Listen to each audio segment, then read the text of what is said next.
നമസ്കാരം. ഇതുവരെ വന്ന വാർത്തകൾ സമഗ്രമായി നോക്കാം. വാർത്താ സഭയിലേക്ക് പ്രിയ പ്രേക്ഷകർക്ക് സ്വാഗതം. റവാഡ എ ചന്ദ്രശേഖർ സംസ്ഥാനത്തിന്റെ പുതിയ പോലീസ് മേധാവി. ഇന്ന് ചേർന്ന പ്രത്യേക മന്ത്രിസഭാ യോഗത്തിന്റേതാണ് തീരുമാനം. UPSC നൽകിയ ചുരുക്കപ്പട്ടികയിലെ ഒന്നാം പേരുകാരൻ നിതിൻ അഗർവാളിനെ മറികടന്നാണ് നിലവിലെ IB സ്പെഷ്യൽ ഡയറക്ടറായ റവാഡ എ ചന്ദ്രശേഖറിന്റെ നിയമനം. നാളെ റവാഡ ചന്ദ്രശേഖർ പോലീസ് മേധാവിയായി ചുമതലയേൽക്കും. സംസ്ഥാനത്തിന്റെ സമീപകാല ചരിത്രത്തിൽ ആദ്യമായാണ് കേന്ദ്രത്തിൽ നിന്നെത്തി ഒരാൾ കേരളത്തിന്റെ പോലീസ് മേധാവിയാകുന്നത്. നിതിൻ അഗർവാൾ, യോഗേഷ് ഗുപ്ത എന്നിവരോടുള്ള താൽപര്യക്കുറവ് റവാഡ ചന്ദ്രശേഖറിന് അനുകൂലമായി. പോലീസ് മേധാവിയായിരുന്ന ഷെയ്ഖ് ദർവേഷ് സാഹിബിന്റെ പിന്തുണയും തുണച്ചു. കേന്ദ്ര രഹസ്യാന്വേഷണ ഏജൻസിയിലെ 15 വർഷത്തെ അനുഭവ സമ്പത്തുമായാണ് റവാഡ ചന്ദ്രശേഖർ കേരളത്തിന്റെ പോലീസ് മേധാവിയാകുന്നത്. 1991 ബാച്ചിലെ IPS ഉദ്യോഗസ്ഥൻ. തലശ്ശേരി ASP ആയി തുടക്കം. I am so happy to receive the appointment order from the government of Kerala. വളരെ സന്തോഷമുണ്ട്. അവിടുത്തെ നല്ല എക്സ്പീരിയൻസ് ഉണ്ട്. ഇവിടെയും കൂടെ ഗവൺമെൻറ് ഓഫ് ഇന്ത്യയിൽ ഒരു നല്ല എക്സ്പീരിയൻസ് ഉണ്ട്. ഈ രണ്ടും ഉൾക്കൊണ്ടിട്ട് നല്ല രീതിയിലുള്ള സേവനം ചെയ്യാൻ വേണ്ടി ആഗ്രഹിക്കുന്നതാണ്. കൂത്തുപറമ്പ് വെടിവെപ്പിനെ തുടർന്ന് സസ്പെൻഷനിലായിരുന്നെങ്കിലും സർവീസിൽ തിരിച്ചെത്തി റവാഡ ആത്മവിശ്വാസവും കണിശതയും കൈവിട്ടില്ല. കൂത്തുപറമ്പ് വെടിവെപ്പുമായി ബന്ധപ്പെട്ട് ഇപ്പോൾ ഉയർന്ന വിവാദങ്ങളോട് പ്രതികരിക്കാനില്ലെന്ന് Ravada Chandrasekhar. Government has every decision to nothing like that. Government has been, I am grateful to the government for having given me this appointment. IB special ഡയറക്ടറായി തുടരവെയാണ് കേരളത്തിന്റെ പോലീസ് മേധാവിയാകുന്നത്. അതിനിടെ പോലീസ് മേധാവി സ്ഥാനത്ത് നിന്ന് വിരമിക്കുന്ന ഷെയ്ഖ് ദർവേഷ് സാഹിബിന് വിടവാങ്ങൽ പരേഡ് നൽകി.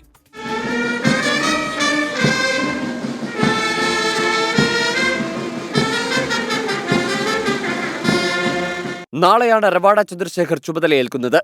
നാളെ കണ്ണൂരിൽ മുഖ്യമന്ത്രിയുടെ യോഗത്തിൽ പുതിയ പോലീസ് മേധാവി പങ്കെടുക്കും. 24 തിരുവനന്തപുരം. റവാഡ ചന്ദ്രശേഖറിനെ പോലീസ് മേധാവിയായി നിയമിച്ചതിന് പിന്നാലെ CPIM-ലെ ഭിന്നത പുറത്ത്. കൂത്തുപറമ്പ് വെടിവെപ്പിൽ റവാഡ ചന്ദ്രശേഖറിന്റെ പങ്ക് ഓർമ്മിപ്പിച്ച് P. ജയരാജൻ രംഗത്തെത്തി. വെടിവെപ്പുമായി ബന്ധപ്പെട്ട കേസിൽ ഹൈക്കോടതി റവാഡ ചന്ദ്രശേഖരെ കുറ്റവിമുക്തനാക്കി എന്നായിരുന്നു സംസ്ഥാന സെക്രട്ടറി MV ഗോവിന്ദന്റെ പ്രതികരണം. 1994 നവംബർ 25 CPIM-ന് മറക്കാനാകില്ല. കൂത്തുപറമ്പിൽ വെടിവെപ്പുണ്ടായതും 5 പേർ മരിച്ചതും അന്നാണ്. പുഷ്പനെ പോലെ നിരവധി പേർക്ക് പരിക്കുമേറ്റു. അന്ന് വെടിവെപ്പിന് നേതൃത്വം നൽകിയ തലശ്ശേരി ASP റവാഡ ചന്ദ്രശേഖർ ഇന്ന് സംസ്ഥാന പോലീസ് മേധാവിയായി. റവാഡ ചന്ദ്രശേഖർ ഉൾപ്പെടെയുള്ള ഉദ്യോഗസ്ഥർക്കെതിരെ കൊലക്കുറ്റം ചുമത്തിയതും 2012 ഹൈക്കോടതി റദ്ദാക്കിയതും പഴങ്കഥ. പക്ഷേ ചിലരെങ്കിലും അക്കാലം മറക്കില്ല. CPIM സംസ്ഥാന കമ്മിറ്റി അംഗം P. ജയരാജൻ നിയമനത്തിലെ അതൃപ്തി പരസ്യമാക്കി. അദ്ദേഹം അടക്കമുള്ള പോലീസ് ഉദ്യോഗസ്ഥന്മാർ വെടിവെപ്പ് നടക്കുന്ന സമയത്ത് അവിടെ ഉണ്ടായിരുന്നു. ഹക്കീം ബത്തേരി എന്ന DYSP-യുടെ നേതൃത്വത്തിലാണ് വെടിവെപ്പിന് ആധാരമായിട്ടുള്ള സംഘർഷങ്ങളുടെ ഒരു രൂക്ഷതയുണ്ടായത്. ഗവൺമെന്റാണ് തീരുമാനിക്കേണ്ടത്. നയപരമായ തീരുമാനം എന്ന് പറഞ്ഞാൽ എല്ലാവർക്കും നീതി ഉറപ്പാക്കുന്ന നിലക്കുള്ള പോലീസ് സംവിധാനം, അതാണ് പാർട്ടി തീരുമാനിക്കുന്നത്. വെടിവെപ്പിന് 2 ദിവസം മുൻപ് മാത്രം ASP-ആയി ചുമതലയേറ്റ റവാഡ ചന്ദ്രശേഖറിനെ വെടിവെപ്പിനെക്കുറിച്ച് അന്വേഷിച്ച പത്മനാഭൻ നായർ കമ്മീഷൻ ആരോപണമുക്തനാക്കിയിരുന്നു. പ്രതിപട്ടികയിൽ നിന്ന് ഹൈക്കോടതി ഒഴിവാക്കിയത് 2012-ലും. CPIM മനമാറ്റം നേരത്തെ തുടങ്ങിയിരുന്നു. DYFA പ്രവർത്തകർ അന്ന് തടഞ്ഞ MV രാഘവൻ ജീവിതാന്ത്യത്തിൽ CPIM-ന് പ്രിയങ്കരനായി. മകൻ MV നികേഷ് കുമാർ അഴീക്കോട് മണ്ഡലത്തിൽ LDF സ്ഥാനാർത്ഥിയുമായി. ഇപ്പോൾ റവാഡ ചന്ദ്രശേഖർ പോലീസ് മേധാവിയും. News desk 24. മുൻ മുഖ്യമന്ത്രിയും മുതിർന്ന CPIM നേതാവുമായ VS അച്യുതാനന്ദന്റെ ആരോഗ്യനില അതീവ ഗുരുതരം. മരുന്നുകളോട് പ്രതികരിക്കുന്നുണ്ടെങ്കിലും രക്തസമ്മർദ്ദവും വൃക്കകളുടെ പ്രവർത്തനവും സാധാരണ നിലയിലായിട്ടില്ല. ആരോഗ്യസ്ഥിതി വിലയിരുത്തുന്നതിനായി ഡോക്ടേഴ്സിന്റെ വിദഗ്ധ സംഘത്തെ മെഡിക്കൽ വിദ്യാഭ്യാസ വകുപ്പ് ഡയറക്ടർ നിയോഗിച്ചു. ശ്രീജിത്തുണ്ട് തിരുവനന്തപുരത്ത് നിന്ന് തത്സമയ വിവരങ്ങളുമായി. ശ്രീജിത്ത്, ഒരാഴ്ച പിന്നിടുന്നു VS അച്യുതാനന്ദൻ ആശുപത്രിയിൽ പ്രവേശിപ്പിക്കപ്പെട്ടിട്ട്. ഇപ്പോഴത്തെ ആരോഗ്യനില എങ്ങനെ? ഗോകുൽ, കഴിഞ്ഞ തിങ്കളാഴ്ച ഹൃദയാഘാതത്തെ തുടർന്ന് തിരുവനന്തപുരത്തെ സ്വകാര്യ ആശുപത്രിയിൽ പ്രവേശിപ്പിക്കപ്പെട്ട മുൻ മുഖ്യമന്ത്രി VS അച്യുതാനന്ദൻ്റെ ആരോഗ്യനില അതീവ ഗുരുതരമായി തുടരുകയാണ്. അദ്ദേഹത്തിൻ്റെ രക്തസമ്മർദ്ദവും ഒപ്പം തന്നെ വൃക്കകളുടെ പ്രവർത്തനവും സംബന്ധിച്ചാണ് കാര്യമായ ആശങ്കയുള്ളത്. ഡയാലിസിസ് നടക്കുന്നുണ്ട്. അതും തുടർന്ന് രക്തസമ്മർദ്ദവും അതോടൊപ്പം തന്നെ വൃക്കകളുടെ പ്രവർത്തനവും മെച്ചപ്പെട്ട നിലയിലേക്ക് കൊണ്ടുവരാൻ കഴിയുമെന്ന പ്രതീക്ഷയാണ് ഡോക്ടർമാർ പ്രകടിപ്പിക്കുന്നത്. ഇതോടൊപ്പം തന്നെ മെഡിക്കൽ കോളേജിലെ 7 അംഗ മെഡിക്കൽ സംഘം ഇവിടെ എത്തി അദ്ദേഹത്തിൻ്റെ ചികിത്സാ രീതികൾ അവലോകനം ചെയ്തിരുന്നു. നിലവിലുള്ള ചികിത്സ തുടരട്ടെ എന്നാണ് അദ്ദേഹത്തിന് ഇവിടെ ചികിത്സിക്കുന്ന ഡോക്ടർമാർക്ക് നൽകിയിരിക്കുന്ന നിർദ്ദേശം. അദ്ദേഹത്തിന് ഇപ്പോൾ ആശങ്ക ഉണ്ടാക്കുന്ന മറ്റൊരു കാര്യം, അദ്ദേഹത്തിന് അണുബാധയും ഉണ്ടായിട്ടുണ്ട്. ഇത് അപകടകരമായ ഒരു സ്ഥിതിയാണുള്ളത്. എന്തായാലും ഇപ്പോൾ അദ്ദേഹത്തിൻ്റെ വെന്റിലേറ്റർ സഹായത്തോടെയാണ് ജീവൻ നിലനിർത്തുന്നത്. അദ്ദേഹത്തിൻ്റെ ആരോഗ്യനില അതീവ ഗുരുതരമായി തുടരുകയും ചെയ്യുന്നു. ശരി, ആർ ശ്രീജിത്താണ് തിരുവനന്തപുരത്ത് നിന്ന് വിവരങ്ങൾ നൽകിയത്. ഗവർണറുടെ സുരക്ഷയ്ക്കായി രാജ്ഭവൻ ആവശ്യപ്പെട്ട പോലീസ് ഉദ്യോഗസ്ഥരെ സ്ഥലം മാറ്റിയ നടപടി റദ്ദാക്കി. വിവിധയിടങ്ങളിലായി ജോലി ചെയ്യുന്നവരെ രാജ്ഭവനിലേക്ക് സ്ഥലം മാറ്റിക്കൊണ്ട് ഉത്തരവ് പുറപ്പെടുവിച്ച് മണിക്കൂറുകൾക്കകമാണ് റദ്ദാക്കിയത്. സർക്കാർ നിർദ്ദേശത്തെ തുടർന്നാണ് സ്ഥലം മാറ്റം റദ്ദാക്കിയതെന്നാണ് വിവരം. രാജ്ഭവന്റെ ആവശ്യപ്രകാരം DGPയാണ് ഉത്തരവ് പുറപ്പെടുവിച്ചത്. രാജ്ഭവനിലെ സുരക്ഷാ ചുമതലയിലേക്കാണ് 6 പോലീസുകാരുടെയും ഒരു ഡ്രൈവറുടെയും പേര് രാജ്ഭവൻ നിർദ്ദേശിച്ചത്. ഉദ്യോഗസ്ഥരെ സ്ഥലം മാറ്റിക്കൊണ്ട് ഇന്നാണ് DGP ഉത്തരവിറക്കിയത്. കേരള സർവകലാശാല സെനറ്റ് ഹാളിൽ ഗവർണർ പങ്കെടുത്ത പരിപാടിയിലെ പ്രതിഷേധത്തിൽ രജിസ്ട്രാറെ പ്രതിസ്ഥാനത്ത് നിർത്തി വൈസ് ചാൻസലർ ഡോക്ടർ മോഹനൻ കുന്നുമ്മലിന്റെ റിപ്പോർട്ട്. രജിസ്ട്രാർ ഡോക്ടർ KS അനിൽകുമാറിന്റെ പെരുമാറ്റം അനുചിതമാണെന്നും സമഗ്ര അന്വേഷണം വേണമെന്നും ഗവർണർക്ക് നൽകിയ റിപ്പോർട്ടിൽ പറയും.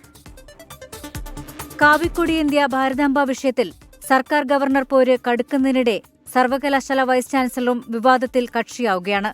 സർവകലാശാലയുടെ ചാൻസലർ കൂടിയായ ഗവർണർ പങ്കെടുക്കുന്ന പരിപാടി തടസ്സപ്പെടുത്താൻ രജിസ്ട്രാർ ഡോക്ടർ KS അനിൽകുമാർ കൂട്ടുനിന്നുവെന്ന സൂചനയോടെയാണ് വൈസ് ചാൻസലർ ഡോക്ടർ മോഹനൻ കുന്നുമ്മേലിന്റെ റിപ്പോർട്ട്.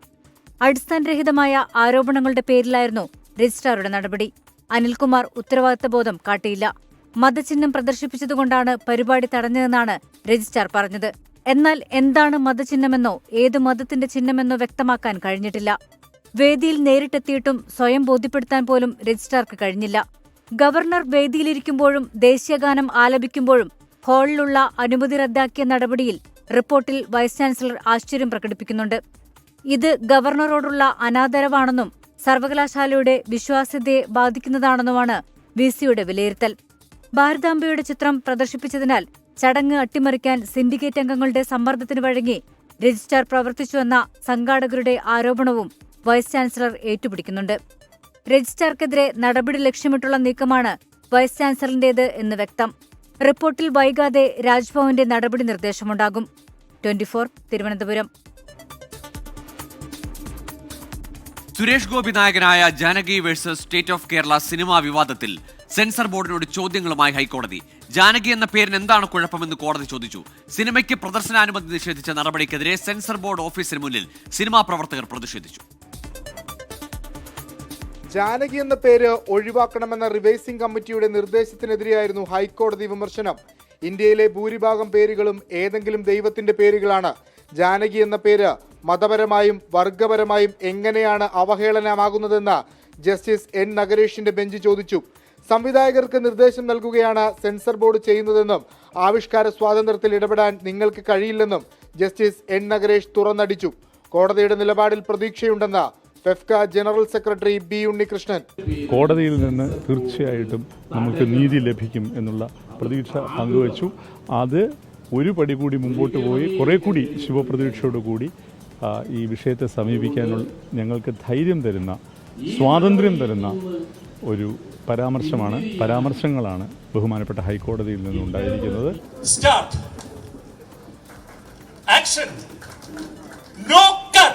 സിനിമകളിൽ കത്രിക വെക്കുന്ന സെൻസർ ബോർഡ് നടപടിക്കെതിരെ നോക്കട്ട് പറഞ്ഞ കത്രിക ചവിറ്റുകൊട്ടയിലേക്കിട്ടാണ് സിനിമാ പ്രവർത്തകർ പ്രതീകാത്മക പ്രതിഷേധം നടത്തിയത്.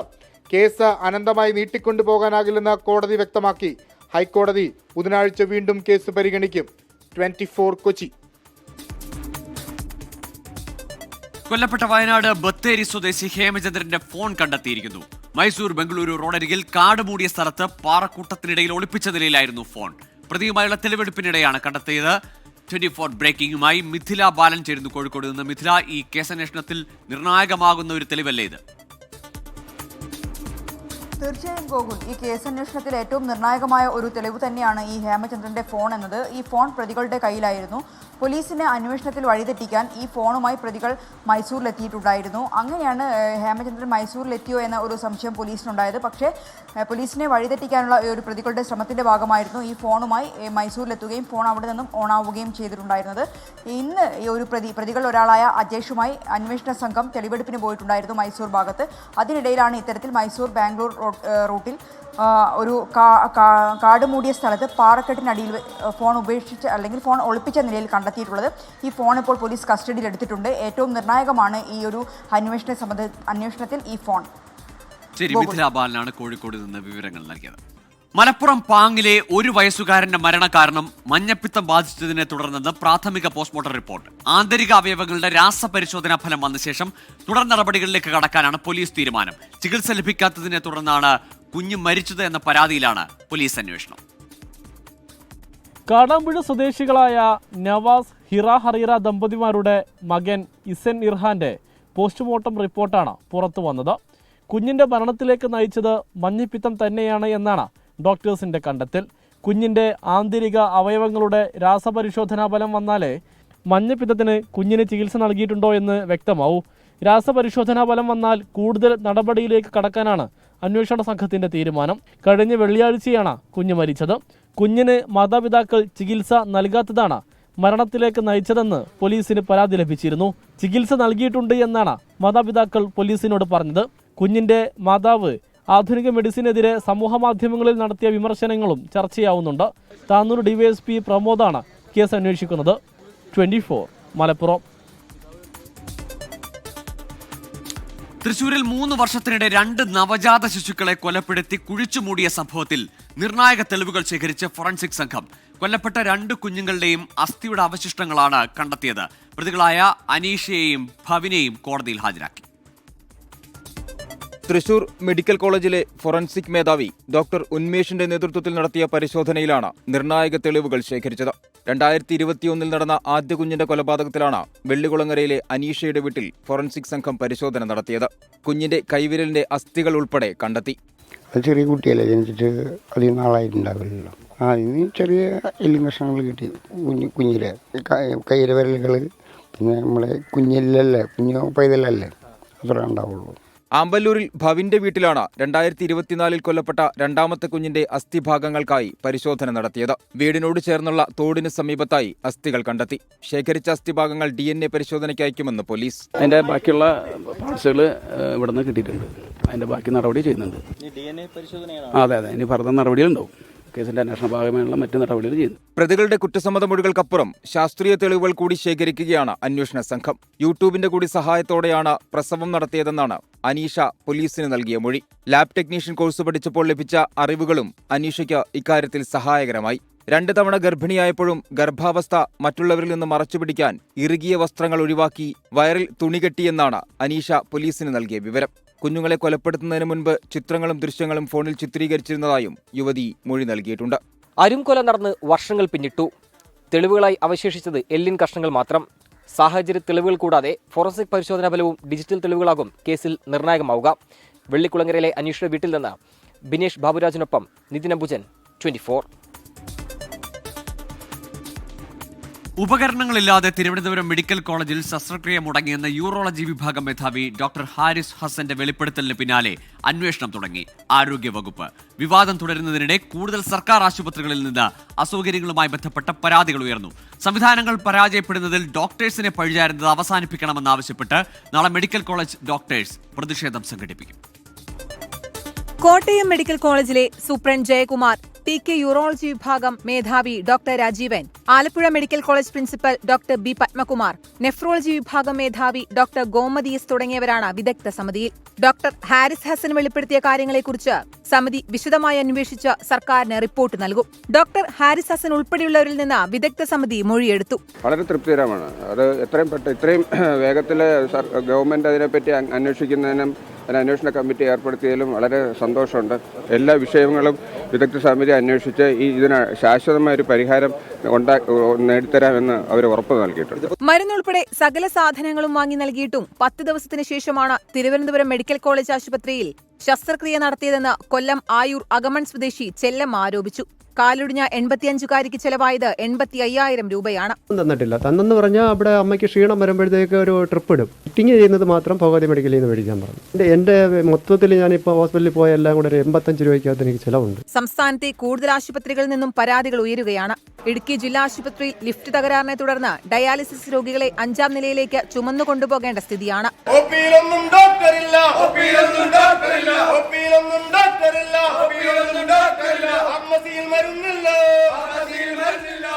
വയനാട് മാനന്തവാടി മെഡിക്കൽ കോളേജിലെ പുതിയ ബ്ലോക്കിനുള്ളിൽ ജലവിതരണ പൈപ്പ് പൊട്ടി വെള്ളമൊഴുകി.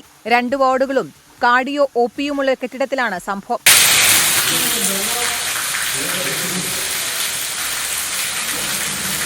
ആരോഗ്യമന്ത്രിക്കെതിരെ പ്രതിപക്ഷം ഇന്നും രംഗത്തെത്തി. മുഖ്യമന്ത്രിയോട് ഒരു അഭ്യർത്ഥനയുള്ളത്, വീണ ജോർജിന്റെ രാജി എഴുതി വാങ്ങി വാർത്ത വായിക്കാൻ അവർ എത്രയും പെട്ടെന്ന് പറഞ്ഞയക്കുക. വിവാദങ്ങൾക്കിടെ ബന്ധപ്പെട്ട വകുപ്പ് മേധാവിമാരുമായും DMEയുമായും ആരോഗ്യമന്ത്രി ചർച്ച നടത്തി. 24 Thiruvananthapuram.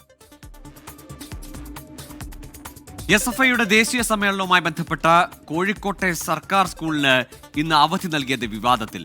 Kozhikode medical college campus higher secondary സ്കൂളിലെ ഹൈസ്കൂൾ ക്ലാസുകൾക്കാണ് അവധി. KSUവിന്റെ പരാതിയിൽ ജില്ലാ വിദ്യാഭ്യാസ ഓഫീസറോട് കോഴിക്കോട് DDE റിപ്പോർട്ട് തേടി. SFI ദേശീയ സമ്മേളനം നടക്കുന്നതിനാൽ കോഴിക്കോട് നഗരത്തിലെ സ്കൂളുകളിൽ പഠിപ്പ് മുടക്കുന്നു. ഇതിനാൽ സഹകരിക്കണമെന്നാണ് നേതാക്കൾ ആവശ്യപ്പെട്ടതെന്നാണ് സ്കൂളിന്റെ വിശദീകരണം. രാവിലെ 10:30ക്കാണ് ഹൈസ്കൂൾ വിഭാഗം ക്ലാസ് വിട്ടത്. രാവിലെ ഒരു 9:45 കൂടി ഒരു 7ഓളം SFI പ്രവർത്തകർ വന്നു. അപ്പോൾ അവരോട് ഞങ്ങൾ കാരണം ചോദിച്ചു.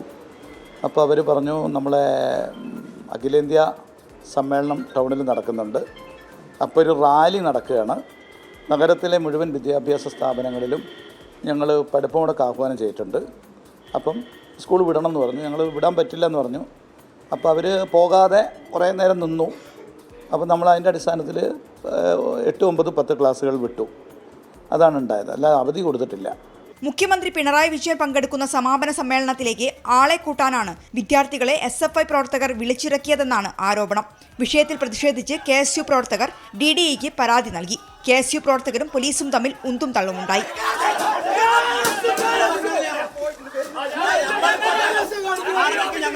DOനോട് റിപ്പോർട്ട് ചോദിച്ചിട്ടുണ്ട്. അതിൻ്റെ അടിസ്ഥാനത്തിലാണ് കാര്യങ്ങൾ പറയാൻ കഴിയുള്ളൂ. ഇന്ന് സ്കൂളിന് അവധി നൽകിയേക്കുമെന്ന സൂചന നൽകി കഴിഞ്ഞ ദിവസം പ്രധാനാധ്യാപകൻ രക്ഷിതാക്കളുടെ വാട്സാപ്പ് ഗ്രൂപ്പിലേക്ക് സന്ദേശം അയച്ചിരുന്നു. 10:30 കഴിഞ്ഞ് ക്ലാസ് വിടുന്നില്ലെന്ന് ഉറപ്പുവരുത്തിയതിനു ശേഷം മാത്രമേ രക്ഷിതാക്കളും മറ്റു വാഹനങ്ങളും തിരിച്ചു പോകാവൂ എന്നായിരുന്നു സന്ദേശം. 24 കോഴിക്കോട്. BJP കോർ കമ്മിറ്റി യോഗത്തിൽ രാജീവ് ചന്ദ്രശേഖറിന്റെ നേതൃത്വത്തിനെതിരെ രൂക്ഷ വിമർശനവുമായി V മുരളീധര വിഭാഗം. വികസനം മാത്രം പറഞ്ഞാൽ കേരളത്തിൽ വിലപ്പോവില്ലെന്നും പ്രവർത്തകർക്ക് ആത്മവിശ്വാസം പകരാൻ സംസ്ഥാന അധ്യക്ഷന് സാധിക്കുന്നില്ലെന്നും നേതാക്കൾ കുറ്റപ്പെടുത്തി. സംസ്ഥാന BJPയിൽ വിഭാഗീയത അനുവദിക്കാനാവില്ലെന്നാണ് ദേശീയ നേതൃത്വത്തിന്റെ താക്കീത്. കഴിഞ്ഞ ദിവസം തൃശൂരിൽ ചേർന്ന നേതൃയോഗങ്ങളിൽ നിന്ന് V മുരളീധരനെയും K സുരേന്ദ്രനെയും ഒഴിവാക്കിയതിനെതിരെ BJPയിൽ ആഭ്യന്തര കലഹം രൂക്ഷം. മറ നീക്കിയ ഭിന്നത കോർ കമ്മിറ്റിയിലും ആഞ്ഞടിച്ചു. K സുരേന്ദ്രനാണ് വിമർശനങ്ങൾക്ക് തുടക്കമിട്ടത്. നിലമ്പൂർ ഉപതെരഞ്ഞെടുപ്പിൽ ക്രൈസ്തവ സ്ഥാനാർത്ഥിയെ നിർത്തിയ തെരഞ്ഞെടുപ്പ് തന്ത്രം പാളിയെന്ന് K സുരേന്ദ്രൻ. ഹിന്ദുത്വമാണ് പാർട്ടിയുടെ അടിസ്ഥാന ആശയമെന്നും അതു മറന്നാൽ ഭൂരിപക്ഷ വോട്ടുകൾ ഇടതുപക്ഷം കൊണ്ടുപോകുമെന്നും K സുരേന്ദ്രൻ തുറന്നടിച്ചു. പുതിയ നേതൃത്വം രാഷ്ട്രീയം സംസാരിക്കുന്നില്ലെന്ന് V മുരളീധര വിഭാഗം കടുപ്പിച്ചു. നേതാക്കളെ കണ്ടെത്താനുള്ള ടാലന്റ് ഹണ്ടുകൾ കോർപ്പറേറ്റ് രീതി.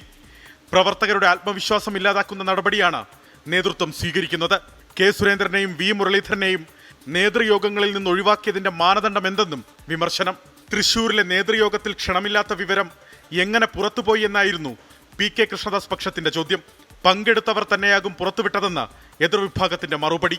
കോർ കമ്മിറ്റി യോഗത്തിന് ശേഷം വാർത്താ സമ്മേളനം നടത്താൻ നേതൃത്വം നിയോഗിച്ച K സുരേന്ദ്രൻ നേതൃയോഗങ്ങളിൽ നിന്ന് ഒഴിവാക്കിയെന്ന വാർത്ത നിഷേധിച്ചില്ല. അതൊക്കെ പറയേണ്ടവർ പറഞ്ഞിട്ടുണ്ടല്ലോ. വീഴ്ച സമ്മതിച്ചതായി രാജീവ് ചന്ദ്രശേഖർ യോഗത്തെ അറിയിച്ചു. ഇനി ഇത്തരം പരാതികൾ ഉണ്ടാകാൻ ഇടവരുത്തില്ലെന്നും സംസ്ഥാന അധ്യക്ഷൻ ഉറപ്പു നൽകി. സംസ്ഥാന BJPയിൽ വിഭാഗീയത അനുവദിക്കില്ലെന്നും ഒറ്റക്കെട്ടായി മുന്നോട്ടു പോകണമെന്നും ദേശീയ ജനറൽ സെക്രട്ടറി BL സന്തോഷ് നേതാക്കൾക്ക് നിർദ്ദേശം നൽകി. അലക്സ് റാം മുഹമ്മദ്, 24 തിരുവനന്തപുരം. ഇനി നോക്കാം ചില വാർത്തകൾ ചുരുക്കത്തിൽ. വ്യത്യസ്ത പരീക്ഷാ ബോർഡുകളിൽ നിന്ന് +2 പാസ്സായ കുട്ടികളുടെ മാർക്ക് ഏകീകരിച്ച് കീം റാങ്ക് ലിസ്റ്റ് പ്രസിദ്ധീകരിക്കുന്ന തമിഴ്നാട് മാതൃക സ്വീകരിക്കാൻ കേരളം. മന്ത്രിസഭാ തീരുമാനം. നിലവിലെ രീതി കേരളത്തിലെ കുട്ടികൾക്ക് മാർക്ക് നഷ്ടപ്പെടുമെന്ന പരാതിയുടെ അടിസ്ഥാനത്തിൽ. ആഴക്കടലിൽ വീണ്ടും കപ്പലിൽ തീപിടുത്തം. ഗുജറാത്തിലെ കണ്ട്ലയിൽ നിന്ന് ഒമാനിലേക്ക് പുറപ്പെട്ട എണ്ണ ടാങ്കറിലാണ് തീ പടർന്നത്. 14 ഇന്ത്യക്കാരടക്കം ജീവനക്കാരെ നാവികസേന രക്ഷപ്പെടുത്തി. തൃശൂരിൽ റോഡിലെ കുഴി ഒഴിവാക്കാൻ ബൈക്ക് വെട്ടിച്ചപ്പോൾ വീണ യുവാവ് ബസ് കയറി മരിച്ച സംഭവത്തിൽ കോർപ്പറേഷൻ കൌൺസിൽ യോഗത്തിൽ പ്രതിഷേധവും ബഹളവും. മരിച്ച വിഷ്ണുദത്തിന്റെ കുടുംബത്തിന് സഹായധനം നൽകാൻ ശ്രമിക്കുമെന്ന് മേയർ എം കെ വർഗീസ്. 5ാം ഘട്ട സമരം പ്രഖ്യാപിച്ച ആശാ ഹെൽത്ത് വർക്കേഴ്സ് അസോസിയേഷൻ സംസ്ഥാനത്തുടനീളം പ്രതിഷേധ സദസ്സ് സംഘടിപ്പിക്കും. കോഴിക്കോട് നെല്ലിക്കോട് മണ്ണിടിഞ്ഞ് അതിഥി തൊഴിലാളി മരിച്ച സംഭവത്തിൽ ഫ്ളാറ്റ് നിർമ്മാണത്തിന് സ്റ്റോപ്പ് മെമ്മോ നൽകി കോർപ്പറേഷൻ. നിർമ്മാണ പ്രവർത്തനങ്ങൾ നിർത്താൻ നേരത്തെ നിർദ്ദേശം നൽകിയിട്ടും അനധികൃത മണ്ണെടുക്കൽ തുടർന്നത് പരിസ്ഥിതി മന്ത്രാലയത്തിന്റെ അനുമതിയുണ്ടെന്ന് പറഞ്ഞു. കോട്ടയം ഈരാറ്റുപേട്ട പനക്കപ്പാലത്ത് ദമ്പതികളെ ദുരൂഹ സാഹചര്യത്തിൽ വീടിനുള്ളിൽ മരിച്ച നിലയിൽ കണ്ടെത്തി. മരിച്ചത് രാമപുരം സ്വദേശി വിഷ്ണുവും ഭാര്യ രശ്മിയും. മൃതദേഹങ്ങൾ സിറിഞ്ച് ഉപയോഗിച്ച് മരുന്ന് കുത്തിവെച്ച നിലയിൽ. നാഷണൽ മീൻസ് കം മെറിറ്റ് സ്കോളർഷിപ്പിനായി ഓരോ ജില്ലകളിൽ വ്യത്യസ്ത കട്ട് ഓഫ് മാർക്ക് നിശ്ചയിച്ചതിനെതിരെ വിമർശനം. മലപ്പുറം ജില്ലയിൽ 140 മാർക്ക് കട്ട് ഓഫ് വെച്ചപ്പോൾ പത്തനംതിട്ടയിൽ 115 പരിധി. പഠന സാഹചര്യങ്ങളിൽ പിന്നാക്കമുള്ള ജില്ലയിലെ കുട്ടികൾക്ക് സ്കോളർഷിപ്പ് ഉറപ്പാക്കാനാണ് നടപടിയെന്ന് വിദ്യാഭ്യാസ വകുപ്പ്. ഇതോടെ വാർത്താസന്ധ്യ പൂർണ്ണമാകുന്നു. ഇനി